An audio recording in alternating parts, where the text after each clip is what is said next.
Hello friends, Vishnu Shalini latest review. Chandrabose വിഷ്ണുവിനോട് പറയാ, എടാ നാവിന് എല്ലില്ലെന്ന് കരുതി ഓരോന്ന് വിളിച്ച് പറയുമ്പോൾ ആലോചിക്കണം. ഇതൊക്കെ തിരിച്ച് 10 ഇരട്ടിയായിട്ട് അവനവൻ്റെ മുഖത്ത് തന്നെ വന്ന് ഇടിക്കുമെന്ന്. എടാ വിഷ്ണു, ഇനി എൻ്റെ ഊഴവാടാ.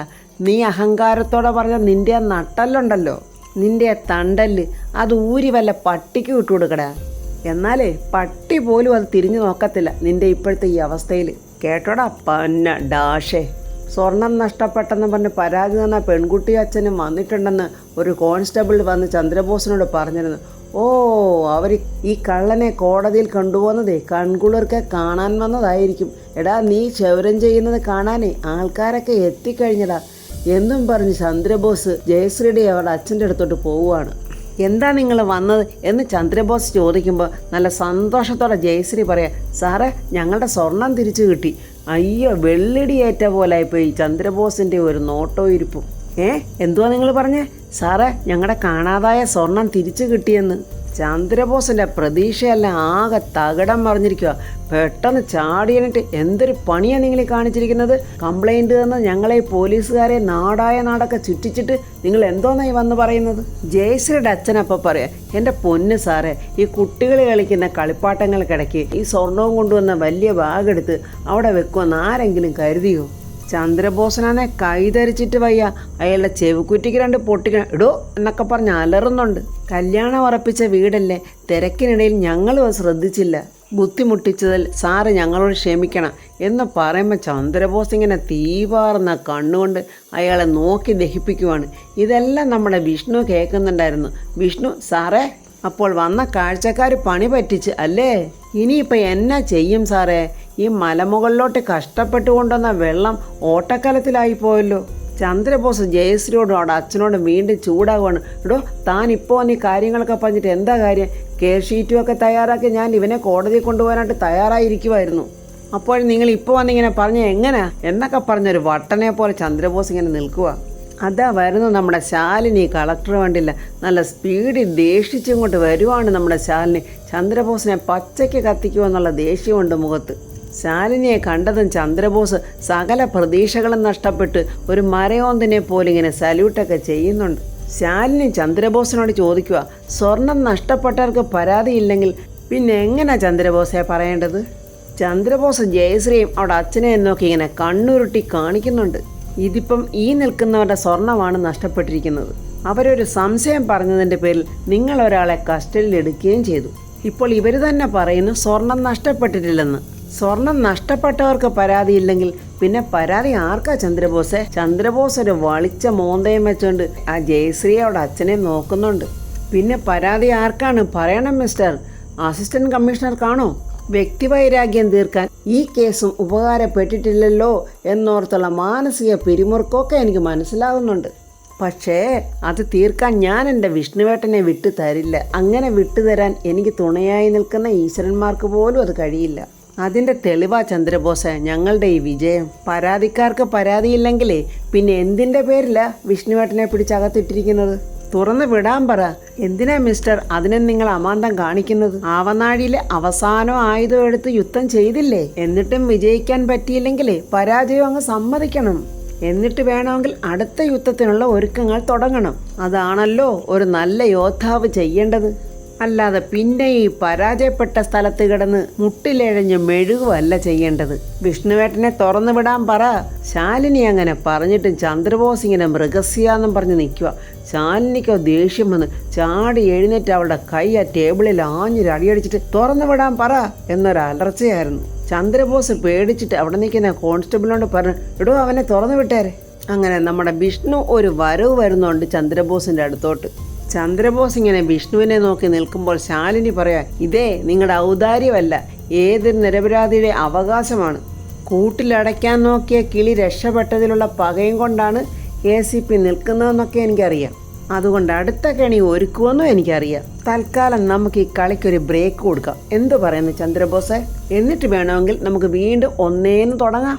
ശാലിനിയുടെ ചോദ്യങ്ങൾക്ക് മുന്നിൽ നാണം കെട്ടി വിളറി നിൽക്കുന്ന ചന്ദ്രബോസിനോട് നമ്മുടെ വിഷ്ണു ചിരിച്ചോണ്ട് എന്ന് ചോദിക്കുക, സാറേ അപ്പോൾ ആ വാങ്ങിച്ച ബ്ലേഡിനി എന്തു ചെയ്യും? സ്വയം താടി പഠിക്കാൻ അറിയാവോ എന്നിങ്ങനെ വിഷ്ണു കളിയാക്കുക കൂടെ ചെയ്യുമ്പോൾ ചന്ദ്രബോസിൻ്റെ ഒരു അവസ്ഥയൊന്ന് ഓർത്ത് നോക്കിക്കേ. അതോ ഇനി അതിനും പരസഹായം വേണോ?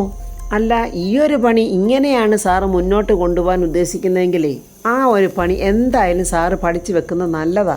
ആവതില്ലാത്ത കാലത്ത് ആരെങ്കിലും പണി തന്ന കാലവുരുക്കി വിട്ടില്ലെങ്കിൽ ഇനി കഞ്ഞി കുടിച്ചിട്ടെങ്കിലും കഴിയാലോ. പിന്നെ സാർ എന്തോ ഒന്ന് പറഞ്ഞല്ലോ, ഓ പിടികിട്ടി എൻ്റെ നട്ടല്ലൂരി പട്ടിക്കിട്ട് കൊടുക്കുന്ന കാര്യം.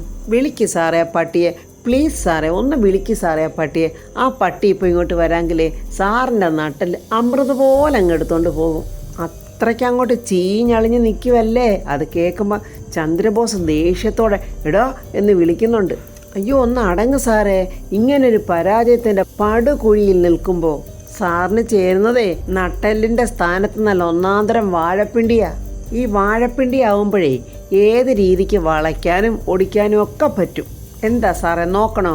ചന്ദ്രബോസിനാണെങ്കിൽ വിഷ്ണുവിനെ പച്ചയ്ക്ക് കടിച്ചു കീറാനുള്ള ദേഷ്യമുണ്ട്. എടാ നീ ജയിച്ചെന്ന് കരുതി വലിയ ആളാകണ്ട. ഈ സൂര്യനുണ്ടല്ലോ, അതെ ഒരൊറ്റ രാത്രി കൊണ്ടൊന്നും അസ്തമിച്ച് തീരില്ല. അതെ വീണ്ടും ഉദിക്കും. നിന്നെ എൻ്റെ കയ്യിൽ കിട്ടുന്നവരെ ഞാൻ ശ്രമിച്ചുകൊണ്ടേയിരിക്കും. എനിക്കറിയാം സാർ ഇതുകൊണ്ടൊന്നും അടങ്ങില്ലെന്ന്. സാറ് വിഷമിക്കൊന്നും വേണ്ട കേട്ടോ. നന്നായിട്ട് തന്നെ അങ്ങ് ശ്രമിച്ചോ. എന്നിട്ട് ഇതിനേക്കാൾ വലിയൊരു കെണി ഒരുക്കണം. ഞാനാണെങ്കിലേ ഈ പന പോലെ ഇങ്ങനെ മുന്നിൽ തന്നെ വന്ന് നിന്നു തരാം. നമ്മൾ തമ്മിലുള്ള ഈ ടോം ആൻഡ് ജെറി കളിയുണ്ടല്ലോ, അത് നമ്മളിൽ ഒരാൾ തീരുന്നത് വരെ കളിക്കാൻ ഞാൻ തയ്യാറാണ് കേട്ടോ സാറേ. ഈ സാറേ എന്ന് വിളിക്കുന്നതിൻ്റെ അർത്ഥം വേറെയാണെന്ന് സാറിന് അറിയാമല്ലോ. കലി അടക്കാൻ വയ്യാതെ ചന്ദ്രബോസ് പെട്ടെന്ന് വിഷ്ണുവിൻ്റെ ഷർട്ടിൻ്റെ കോളറെ പിടിക്കുക. മിസ്റ്റർ ചന്ദ്രബോസ്, കയ്യാങ്കളി വേണ്ടാന്നേ കമ്മീഷണർ പറഞ്ഞിട്ടുള്ളത് മറന്നുപോയോ? പ്രത്യേകിച്ചും ഈ തടിയുണ്ടല്ലോ, കളക്ടർ ശാലിനിയുടെ നോട്ടത്തിലുള്ള പ്രത്യേകം തടിയാ. ഈ തടിയിൽ ഒരു നുള്ളു മണ്ണ് നുള്ളിയിടാനേ ചന്ദ്രബോസ് ഇനിയൊരു ജന്മം കൂടെ ജനിക്കേണ്ടി വരും. കളക്ടർ ശാലിനി വിഷ്ണു ആണ് പറയുന്നത്. വിഷ്ണു പറയുക, സാർ ഇതൊന്നും കണ്ട് പേടിക്കുമൊന്നും വേണ്ട. സാറിൻ്റെ ശ്രമം അങ്ങ് തുടങ്ങിക്കോ. കാരണം എന്താണെന്നറിയോ? ഇത് വിഷ്ണുവാ, 10 അവതാരങ്ങളുടെ മൂർത്തിഭാവം. ഈ പേരിൽ തന്നെ ഒരു ജയം ഉണ്ടോ. പിന്നെ എങ്ങനെയാണോ താൻ എന്നെ പരാജയപ്പെടുത്താൻ പോകുന്നത്? എടാ പോടാ ഇറങ്ങി എന്നിങ്ങനെ പറയുമ്പോൾ വിഷ്ണു പറയാൻ, എന്നാ പോട്ടെ ചന്ദ്രബോസ് ആ ജയശ്രീയെ അവിടെ അച്ഛനെ നോക്കുന്ന നോട്ടം കാണണം. അവരും അങ്ങനെ ചൂളി അവിടെ നിൽക്കുവാണ്. ഇനി എന്തൊക്കെയാണോ ചന്ദ്രബോസ് അവരെ പറയാൻ പോകുന്നതെന്നൊന്നും അറിയില്ല.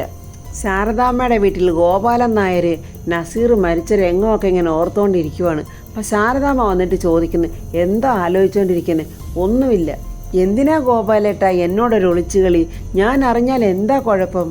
നിനക്കിപ്പോൾ എന്താ ശാരദയെ വേണ്ടത്? അത് നിങ്ങളാ ബോഡി എന്താ ചെയ്തത്? നിങ്ങളത് എന്നോട് പറഞ്ഞിട്ടില്ല. എന്തിനാ ശാരദ നീ എപ്പോഴും ഇങ്ങനെ ചോദിച്ചുകൊണ്ടിരിക്കുന്നത്? ഓർക്കാൻ ഇഷ്ടപ്പെടാത്ത കാര്യങ്ങൾ നമ്മൾ മറക്കാനാണ് ശ്രമിക്കേണ്ടത്. എന്നിട്ടത് വീണ്ടും ചോദിച്ച് എന്തിനാ വെറുതെ സങ്കടപ്പെടുന്നത്? അവൻ നാടിനും വീടിനും കൊള്ളരുതാത്തവനായിരുന്നു. അവൻ്റെ ശല്യം കൊണ്ട് പലർക്കും നാട്ടിൽ ജീവിക്കാൻ വയ്യാത്ത അവസ്ഥയായിരുന്നു. അതുകൊണ്ട് നമ്മൾ ചെയ്തത് ഒരു നല്ല കാര്യമാണെന്ന് മനസ്സിനെ പറഞ്ഞ് ബോധ്യപ്പെടുത്താൻ ശ്രമിക്കുക. എത്രയോ നല്ല കാര്യങ്ങൾ ഓർക്കാനും ചിന്തിക്കാനും ഉള്ളപ്പോൾ പിന്നെ ഈ കഴിഞ്ഞുപോയ കാര്യങ്ങൾ ഓർത്ത് സങ്കടപ്പെടേണ്ട വല്ല കാര്യമുണ്ടോ? സ്വയം അപകടത്തിൽ ചെന്ന് ചാടാതെ അവനവൻ്റെ കാര്യം നോക്കി ജീവിക്കാൻ നോക്ക്. അവരങ്ങനെ സംസാരിച്ചുകൊണ്ട് നിൽക്കുമ്പോൾ IG ഹമീദിൻ്റെ കാർ അങ്ങോട്ട് വന്ന് IG അതിൽ നിന്ന് ഇറങ്ങി വരുന്നതാണ്. ഗോപാലേട്ടനും ശാരദാമ്മയും ഒന്ന് ഞെട്ടുന്നുണ്ട്. IG വന്നിട്ട് ഗോപാലേട്ടനോട് പറയുന്നു, ഞാൻ വന്നതേ ഒരാളെക്കുറിച്ച് അന്വേഷിക്കാനാണ്. പേര് പറഞ്ഞാൽ ഒരുപക്ഷെ നിങ്ങൾ അറിയുമായിരിക്കും, നസീറിൻ്റെ പേര് പറഞ്ഞത് ശാരദാമ്മ അങ്ങ് ഞെട്ടി കണ്ണും തുറിച്ച് നിൽക്കുവാണ്. ശാരദാമ്മയുടെ ആ നിപ്പ് കണ്ടാൽ തന്നെ ആ വന്ന IG മനസ്സിലാകും ശാരദാമ്മയ്ക്കൊന്നും മറച്ചു പിടിക്കാൻ പറ്റില്ലെന്ന്. ശാരദാമ്മ അവിടെ നിന്നുകൊണ്ട് ഓർക്കുവാണ്, അന്ന് ഗോപാലേട്ടൻ ഇങ്ങനെ തള്ളിയപ്പം നസീർ പോയി തല ആ കല്ലിലടിച്ച് വീണതും മരിച്ചതൊക്കെയുള്ള സീനുകൾ ഇങ്ങനെ ഓർക്കുവാണ്. ശാരദാമ്മയുടെ മുഖത്തെ ആ ഞെട്ടലും ഭാവവും ഒക്കെ കാണുമ്പോൾ ആ IG മനസ്സിലാകുന്നുണ്ട് എന്തോ. പുള്ളിക്കാരൻ എന്നിട്ട് പറയുന്നു, എൻ്റെ ഫ്രണ്ട് അബൂബക്കറിൻ്റെ മകനാണ്. അവൻ്റെ പേര് കേട്ടപ്പോൾ തന്നെ നിങ്ങളിലുണ്ടായ ആ ഭാവവ്യത്യാസം തന്നെ എനിക്ക് മനസ്സിലായി നിങ്ങൾക്ക് അവനെ അറിയാവുന്നു. ഗോപാലേട്ടൻ പറയാം, അതെ നിങ്ങളീ പറയുന്ന ആളിനെ അവൾക്ക് അറിയുന്നത് കൊണ്ടൊന്നുമല്ല, അവൾക്ക് എപ്പോഴും ഇങ്ങനത്തെ ഭാവമാണ്. പുറത്തുനിന്ന് ആരെ തിരക്കി വന്നാലും ഇവിടെ മുഖത്ത് ഇങ്ങനെയൊക്കെയുള്ള ഭാവങ്ങളാണ്, പ്രത്യേകിച്ചും പോലീസുകാർ. ശാരദാമ്മയെ അധിക നേരം ക്വസ്റ്റ്യൻ ചെയ്യേണ്ട ഒരു കാര്യമില്ല. അപ്പം തന്നെ ശാരദാമ്മ പറയുമെന്ന് IG മനസ്സിലായി. IG നേരെ ശാരദാമ്മയുടെ അടുത്തോട്ട് ചെല്ലുവാണ്. നിങ്ങൾ ശാരദയാണെന്ന് എനിക്ക് മനസ്സിലായി. അപ്പോൾ അതാരാ? അതെൻ്റെ ഭർത്താവാണ് ഗോപാലകൃഷ്ണൻ. ഹലോ മിസ്റ്റർ ഗോപാലകൃഷ്ണൻ എന്നും പറഞ്ഞ് ഐ ജി ഗോപാലട്ടന് ഷേക്ക് ഹാൻഡ് കൊടുക്കുന്നുണ്ട്. ഞാൻ Hameed, inspector general of police. സാറേ അകത്തോട്ടിരിക്കാം. വേണമെന്നില്ല. എൻ്റെ അന്വേഷണത്തിൽ നസീർ ഇവിടെ വന്നിട്ടുണ്ടെന്നാണ് ഞാൻ അറിഞ്ഞത്. അവനെ ഇപ്പം കാണാനില്ലെന്നും പറഞ്ഞ് അവൻ്റെ ബാപ്പ ഒരു കംപ്ലൈൻറ്റ് തന്നിട്ടുണ്ട്. അതിന് ഞങ്ങളെന്ത് ചെയ്യാനാ സാറേ? ഈ നസീർ എന്ന് പറയുന്നവരെ ഞങ്ങൾക്ക് അറിയാൻ കൂടെ പാടില്ല. പിന്നെന്തിനാ അവനെക്കുറിച്ച് ഞങ്ങൾ അറിയുന്നത്? ഞാൻ പറഞ്ഞല്ലോ, സോറി, ഒരു സംശയത്തിൻ്റെ പേരിൽ ചോദിച്ചെന്നേ ഉള്ളൂ. അല്ലെങ്കിലും നമുക്ക് ഭൂമിക്ക് മുകളിലുള്ള കാര്യങ്ങളല്ലേ പറയാൻ പറ്റൂ. ഭൂമിക്കടിയിലുള്ള കാര്യങ്ങളെക്കുറിച്ചൊന്നും നമുക്ക് പറയാൻ പറ്റില്ലല്ലോ. ഇതൊക്കെ നമ്മുടെ ഐ ജിയുടെ ഓരോ സൂത്രപ്പണികളാണ്. അങ്ങനെ ഓരോന്നും പറഞ്ഞിട്ട് ഓട്ടക്കണ്ണിട്ട് ശാരദാമ്മയെ നോക്കുന്നുണ്ട്. ശാരദാമ്മയാണെങ്കിൽ വ്യക്തമായിട്ട് തന്നെ അത് ഇപ്പം തന്നെ പറഞ്ഞു കൊടുക്കും എന്ന ഭാവത്തിലാണ് ശാരദാമ്മയുടെ മുഖം. ഈ കാർഡിൽ എൻ്റെ ഫോൺ നമ്പറുണ്ട്, എന്തെങ്കിലും വിവരം കിട്ടിയാൽ എന്നെ വിളിച്ച് പറയണം എന്നൊക്കെ ഐ ജി പറയുന്നുണ്ട്. ഐ ജിക്ക് നല്ല സംശയമുണ്ട് ഇവിടെ എന്തോ സംഭവിച്ചിട്ടുണ്ടെന്ന്. കാരണം ശാരദാമ്മയുടെ മുഖം അത് വ്യക്തമായിട്ട് വിളിച്ചോതുന്നുണ്ട്. മകനെ കാണാതായിട്ട് വിഷമിക്കുന്ന ഒരു ബാപ്പയുണ്ട്. അയാളെ ഒന്ന് ആശ്വസിപ്പിക്കാൻ വേണ്ടി നിങ്ങളും ശ്രമിക്കുക എന്നൊക്കെ ഐ ജി ഇങ്ങനെ ഓരോ മൊനവെച്ചുള്ള വാക്കുകൾ പറയുന്നുണ്ട്. അങ്ങനെ ഐ ജിയുടെ ആ കാർഡ് അവിടെ കൊടുത്തിട്ട് ശാരദാമ്മയെ വീണ്ടും നോക്കുന്നു. ശാരദാമ്മ പേടിച്ച് വിറച്ചിങ്ങനെ കുനിഞ്ഞു നിൽക്കുവാണ്. എന്നാൽ വരട്ടേന്നും പറഞ്ഞ് SI നടന്നിട്ട് പെട്ടെന്ന് തിരിഞ്ഞു നോക്കിയിട്ട് പറയുന്നത്, നസീർ ഇവിടെ വന്നിട്ടില്ല ഇല്ലേ? അപ്പോൾ ഗോപാലേട്ടൻ പറയുന്നുണ്ട്, ഇല്ല. പിന്നെ ആരാ അങ്ങനെ പറഞ്ഞത്? നൂർജഹാനാണോ എന്ന് പറയും. ശാരദാമ്മയെ ഒരു ഞെട്ടലും അതുപോലെ തന്നെ ഗോപാലേട്ടനും ഒന്ന് ഞെട്ടുന്നുണ്ട്. ശാരദാമ്മയെ ഒന്ന് സൂക്ഷിച്ച് നോക്കിയിട്ട് ഐ ജി അങ്ങ് പോവുകയാണ്. ശാരദാമ്മ ഗോപാലേട്ടന് പറയാം, അയ്യോ അയാൾക്ക് എന്തൊക്കെയോ സംശയം തോന്നിയിട്ടുണ്ട്. എന്നോടൊന്ന് പറ ഗോപാലേട്ട, നിങ്ങൾ ആ ശരീരം എന്ത് ചെയ്ത്? എന്നോടെന്താ പറയാത്തത്? എങ്കിൽ നീ വിളിച്ച് പറയടി ഞാനാ കൊന്നതെന്ന്. അയ്യോ ഗോപാലേട്ട, പതുക്കെ. ശവം പുഴയിൽ ചവിട്ടി താഴ്ത്തിയെന്ന്, അല്ലെങ്കിൽ ഏതെങ്കിലും കൊക്കയിൽ കൊണ്ട് കളഞ്ഞെന്ന്. അപ്പോഴീ പ്രശ്നം തീരുമല്ലോ. അയ്യോ എൻ്റെ ദേവി, ആലോചിച്ചിട്ട് ഒരു വഴിയും കാണുന്നില്ലല്ലോ എന്നൊക്കെ ശാരദാമ്മ പറയുന്നുണ്ട്.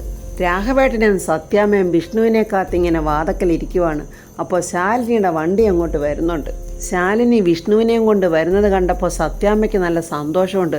രാഘവേട്ടൻ്റെ കാര്യം പിന്നെ പറയേണ്ടതില്ലല്ലോ. രാഘവേട്ടൻ വളരെ സന്തോഷത്തിലാണ്.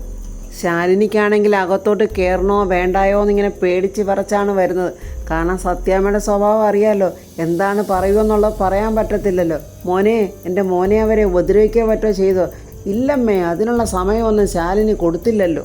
എടാ മക്കളെ എന്നും പറഞ്ഞ് രാഘവേട്ടൻ വിഷ്ണുവിനെ ആകെ തടകുക. ഒന്നുമില്ലച്ചാ, എനിക്കൊന്നും പറ്റിയില്ല. സത്യാമ്മ ഇങ്ങനെ വിഷ്ണുവിനെയും ശാലിനിയും നോക്കിയിട്ട് എന്നാ വാ കയറ് എന്നിങ്ങനെ സന്തോഷത്തോടാണ് പറയുന്നത്.